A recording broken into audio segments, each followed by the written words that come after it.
Welcome to TV Burp. Saddam Hussein halts work on his extension. And Billy Jones, first character witness called. Well, we all saw that footage of Saddam being debriefed. Well, part of it. You floss at all? Well, maybe you should cut down on the fun-sized Mars bars. Listen, I'm going to refer you to see the hygienist. You got any space next week at all? Yes, they finally found Saddam. Apparently his first words as he came out of the hole were, "Is Sam still in Pop Idol?"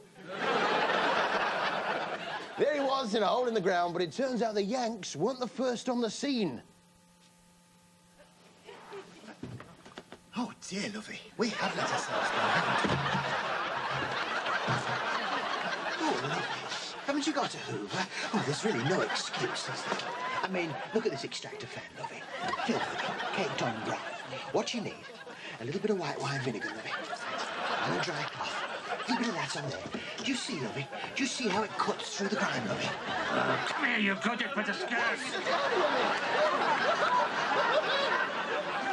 Isn't it strange how people end up looking like their gardens, though, eh? If I were you, I'd call the police.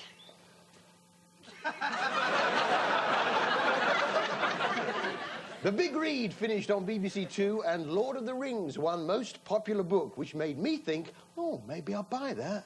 Then I thought, nah, wait for it to come out on DVD. Yeah. It's easier, isn't it? Easier. Oh, really, Harry? That's hardly the point of the exercise, is it? Just shut up about books, will you? Kilroy's been at it again.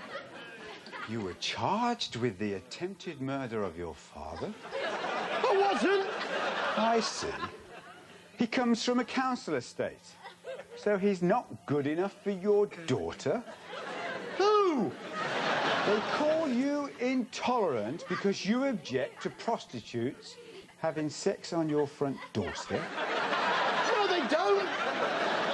On the importance of being famous with Piers Morgan, we met a woman who has tattoos of Elton John all over her back. When we finish this tattoo, the last one, which will complete the back, then I'm going to get a photo done and send it off to his home address and put a letter enclosed saying, what's the chances of ever meeting you? I would have thought the chances of being invited round his house were inversely proportional to the number of tattoos you've got of him on your back. She's got Sacrifice on the top bit. She's got the lyrics of Guess That's Why They Call It the Blues a bit lower down. And even further down, she's got Candle in the Wind. Now, how long does it take for a lady to have a baby? Sue's been pregnant for a total of 11 years. 11 years? Just imagine the size of that baby. I want a rusk! I want a rusk! Mummy, where's my bottle? I want to watch your Tweenies! Britain's biggest brood, the Povey family of 15 kids. Here's Mum. Look at all those lovely spices. Oh, I wonder what she's going to be cooking. She cooks like beef burgers, chicken nuggets, fish fingers, and fish cakes. Yeah, Mum, you got any basil for the nuggets? Let's have a look at the shopping list. Look at all that stuff. About 96 pints of milk, 30 eggs. Yeah, I've got hold of her husband's shopping list. Look, here, found it in the car park here. Yeah. Imagine how much a holiday for 17 costs. Of course, there is one way round it. Baby has her own case, and then I try and get all the girls in one big suitcase, and then all the boys in another big suitcase. Yeah, smuggle them through customs. Well, I went to the cinema to see Love Actually in the week.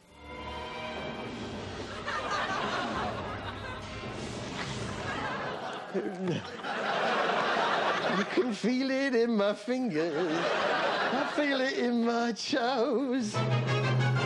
It's Body Snatchers, in which we met a man who was recovering from the plague. The doctor said they're going to think that you're bioterrorist. And I said, I'm a little lawyer from a little town. I don't even know how to spell bioterrorist, much less be one. Yeah, you look how I feel. What's the worst job you ever had? Testing the blood of thousands of rats and fleas. Yeah, that's a nice job. Flea and blood duty. Going away for Christmas at all?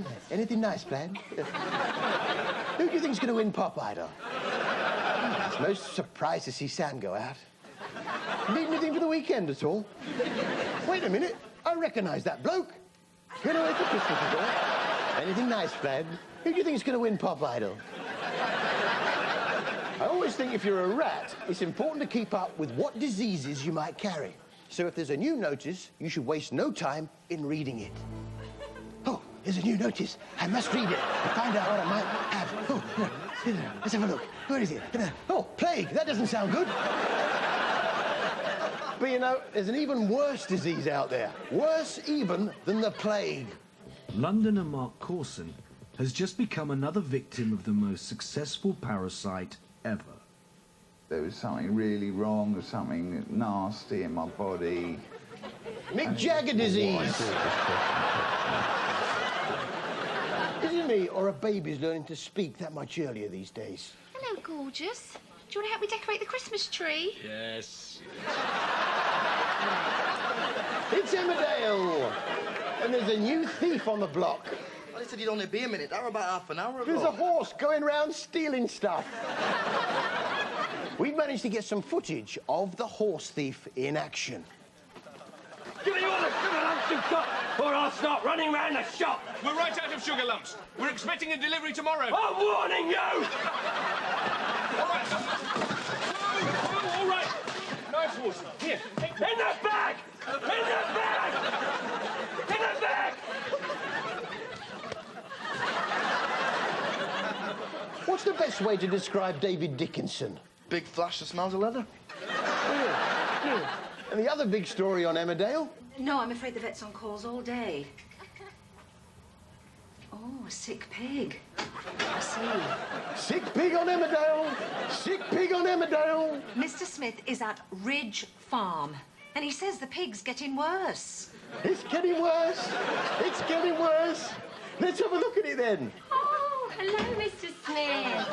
Have you met our new receptionist? Looks fine to me. Doesn't look sick at all. Time waster. It's just trying to bunk off. It knows it was due at the abattoir, so it's thrown a sickie. A time waster, taking up valuable time that could be spent on other animals, like goldfish. I've said I'm sorry. If you could just give me your address, I'll make sure... He looks as right as rain, too. Who takes a goldfish to the vets, anyway?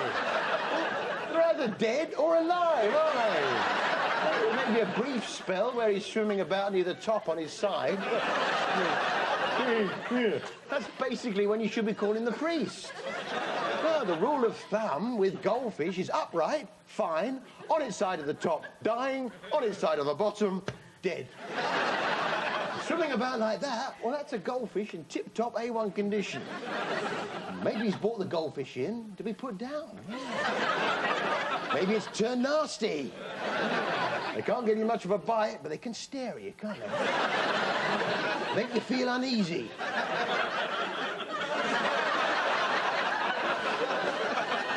Make you sick of that goldfish in its stupid mind games. But he cares enough about it to have it put down humanely. How do you do that? Well, you hold an ice cube over its stupid, manipulative face. But it was a sad day in the vets for the owners of Murphy the dog. And I was touched by the sensitive way in which Emmerdale handled the subject of a much-loved pet dying unexpectedly. Can we see you? Of course. Follow me.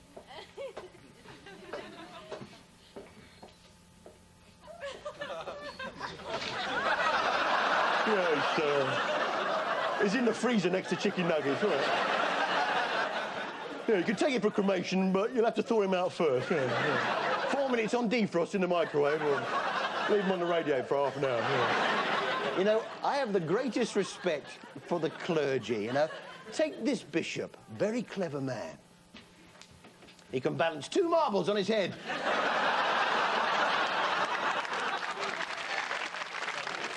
I'd Tell you what, though, I can't wait till next time on the bill.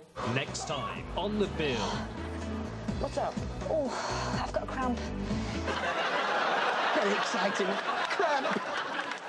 Someone else develops a stitch. Oh, I can't wait. And if the bill is the smoked salmon of TV cop shows, then Merseybeat is the pilchard. What are the words to that Christmas song? Dog crap through me letterbox, bricks through me window, me missus on Valium. And a partridge in the pear tree. Pop Idol now.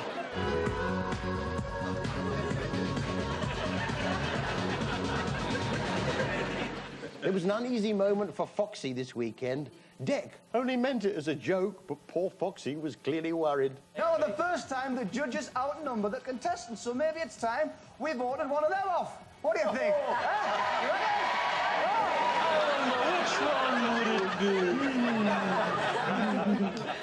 That's a joke, right? That's a joke. Time now for the final instalment of our regular soap, At Home with the Pop Idol judges. Let my Pop Idol live!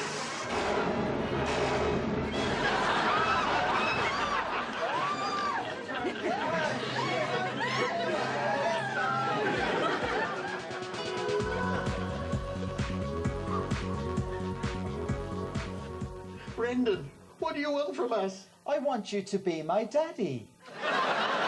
It's the right monster there, Simon. Simon? I didn't realise you got another bird round. You're gorgeous. All right, Brendan. I'll give you 1 week of attention.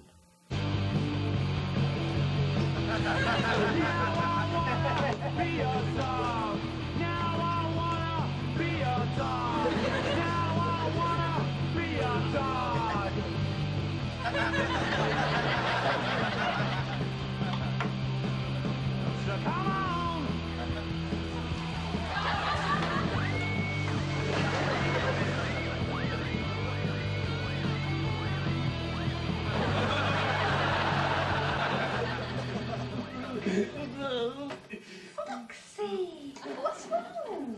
Daddy doesn't like me anymore. Don't be silly, Foxy. Just because Simon's got Brendan now doesn't mean he doesn't love you. Here's £1. Go and buy yourself a comic. Comic? Great.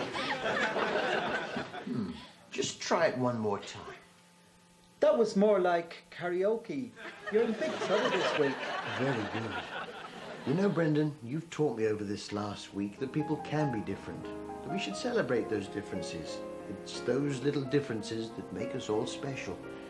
And as part of this process, I've realized that I've never really been happy with the way I am. Simon? I've just off to the post office with Pete. He's lost his shoes again.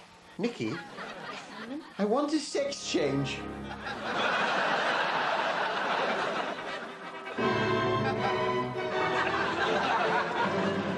And so it was that Simon became Simone, making him free to marry Brendan. And they were all due to live happily ever after. That is, until Foxy turned up.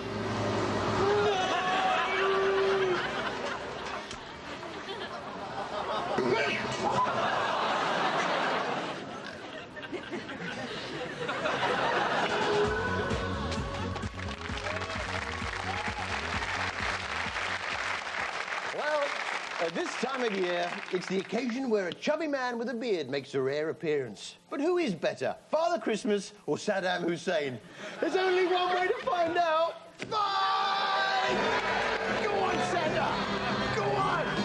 Go on! Go on! See you after the break. Go on, Santa!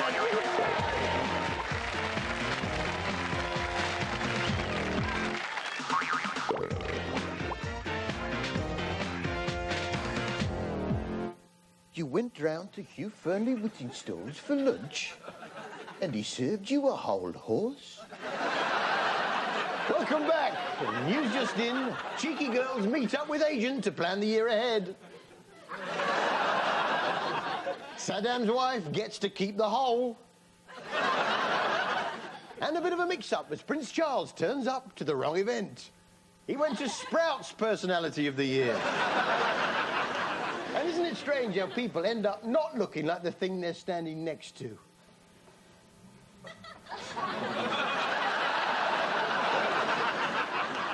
Oh, sorry, I've just been ordering my money to fit in with the Queen's operation on her face.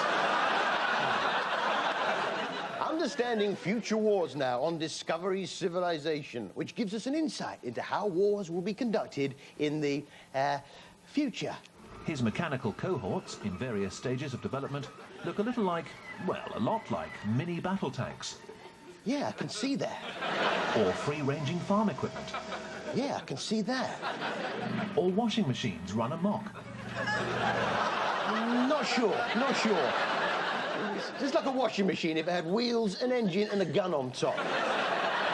The other major insight was, in the future, all soldiers will walk like John Inman. Collie now, and Nick Tilsley was required to knock a wall down with a sledgehammer. Sometimes he just doesn't seem to know his own strength. Well, what's happened here? Oh, it's somebody's idea of a practical joke. Croquet, anyone? He does manage to knock the wall down, yeah. It takes him 3 years, but he does it. Then he's got the task of carting the lot away. Was this a job application for? They do fold up small, them walls, don't they? He's gone to all the trouble of separating the sand up into his own bag. Angela is still missing estranged husband Tommy, though. He's in intensive care. And if she wants to lure him back, she should think about shaving that beard off. It's Hagrid from the Harry Potter films. Opportunity, the winner's story now, in which we catch up with Jane and Denise, who won the opportunity, the chance, to sing with the English National Opera, and find out how they've been getting on. You've got your work cut out. It's 12 hours a day, all right? Yeah, maybe she'd do better if she didn't have that tap up her nose. King has insisted that both be given urgent coaching by opera language experts. They'll be singing in French, German, English and Italian. Yeah, take the tap out your nose, love. Now, I don't know much about music, but is this violin making the right noise?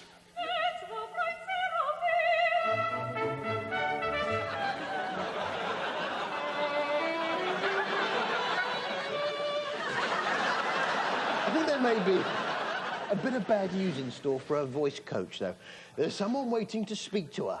I think what they've done already has been extraordinary. It's the Grim Reaper look. Looking through the glass, waiting to pounce. It's not all doom and gloom. At least Denise got to meet Prince Philip, who was incredibly interested in how she was getting on. Everything, all of this is just worlds and worlds away, as you can imagine. Well, nice to see you. Lovely to meet you. Holiday Round My Bedroom on Channel 4 now, in which Jamie J. Johnson decided to spend a holiday in his bedroom. And on his travels, he came upon things that he'd forgotten all about, like stains. I arrived at one stain that was left from when I spilled a drink when kissing with an ex-girlfriend. 8 months later, I still hadn't scrubbed it off. It was left as a sort of sentimental souvenir of a feeling since faded.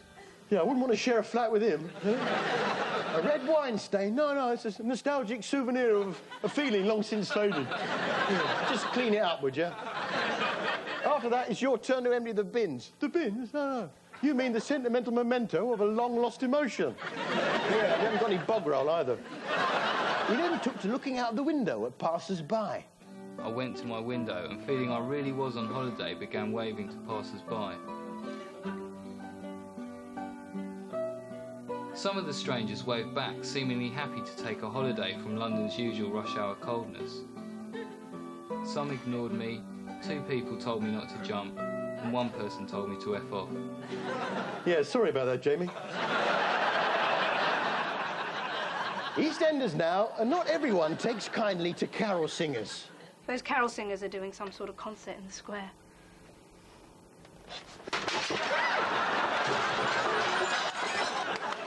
And where's Den off to? I'm going to be lounging in the sun myself in the next few days. What? I'm going back to Spain the end of the week. Yeah, Spain, or Dick Whittington at the Grand Opera House, Belfast, as it's also known. Which brings us to the award for Best Actor, and the nominations are Bette Lynch for Coronation Street, Cardiac arrest. What's happening? Coronary curve. No, what's happening?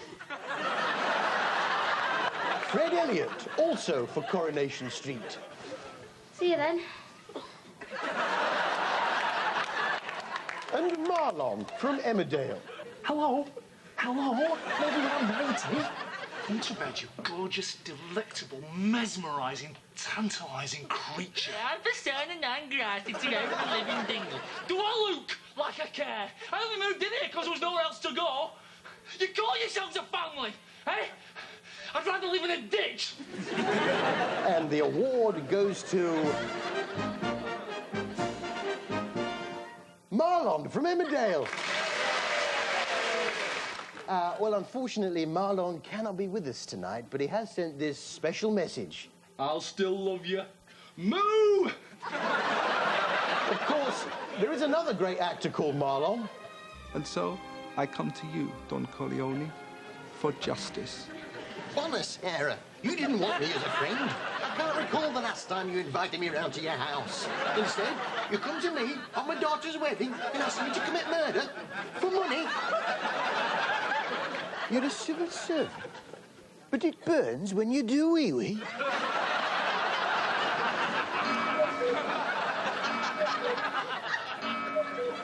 Yes, that's all from us for this series. We'll be back in February, and we thought as a special treat, we could get the two ladies who won Opportunity to sing us out, take us out on a cultural high. So, ladies and gentlemen, please welcome Denise Lee and Jane Gilchrist.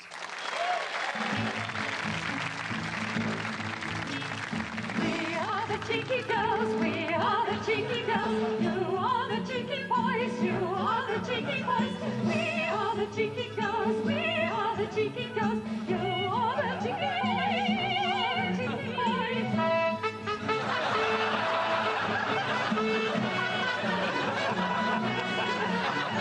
Don't be glum, don't be shy.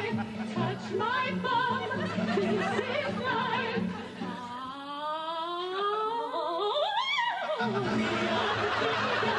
We are the cheeky girls, you are the cheeky boys, you are the cheeky boys. Cheeky, cheeky. Come on. You watch Harry Hill?